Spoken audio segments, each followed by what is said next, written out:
Vous êtes entrepreneur ou artisan du bâtiment, le dispositif des certificats d'économie d'énergie vous concerne.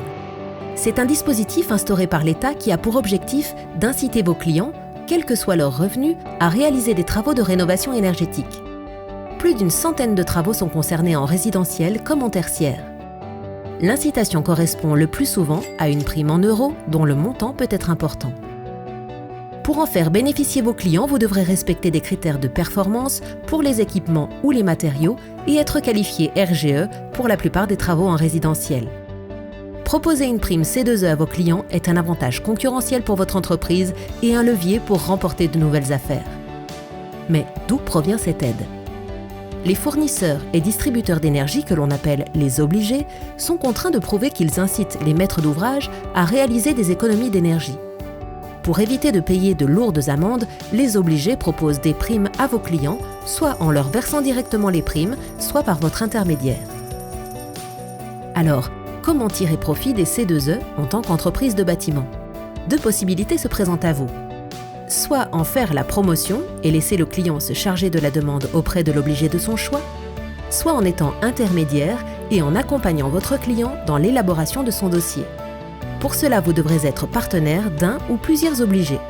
La prime pourra être versée soit à votre client, soit directement à votre entreprise qui touchera le montant de la prime. Vous devrez alors, en contrepartie, effectuer une remise sur facture. C'est via ce mécanisme que des entreprises proposent des offres de travaux avec un reste à charge très faible. Quelle que soit l'option retenue, toute demande de prime C2E doit être initiée en amont de la signature du devis. Le dispositif des C2E exige d'être très rigoureux et précis d'un point de vue administratif.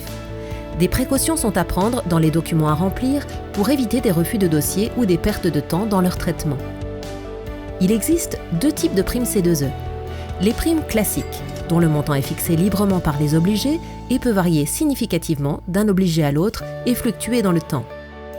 Et pour certains travaux, les primes coup de pouce qui correspondent à des primes C2E bonifiées dont les montants minimaux sont fixés par les pouvoirs publics. Les primes seront plus élevées pour les ménages modestes ou très modestes que pour les ménages aisés. Il est important de noter que pour des mêmes travaux, il est impossible de cumuler une prime classique avec une prime coup de pouce. A l'inverse, les primes C2E, quelles qu'elles soient, sont cumulables avec les autres aides publiques, comme MaPrimeRénov' par exemple, à l'exception de l'aide de l'ANA, Habiter mieux Sérénité. Le dispositif des C2E représente pour notre secteur environ 2 milliards d'euros annuels d'aide aux travaux de rénovation énergétique. Il est très utile de connaître et de maîtriser ce dispositif des C2E. Cela vous permettra de remporter de nouvelles affaires en le valorisant auprès de vos clients. Pour en savoir plus ou pour vous aider à identifier les meilleures offres C2E, contactez votre fédération départementale ou connectez-vous sur www.ffbâtiment.fr.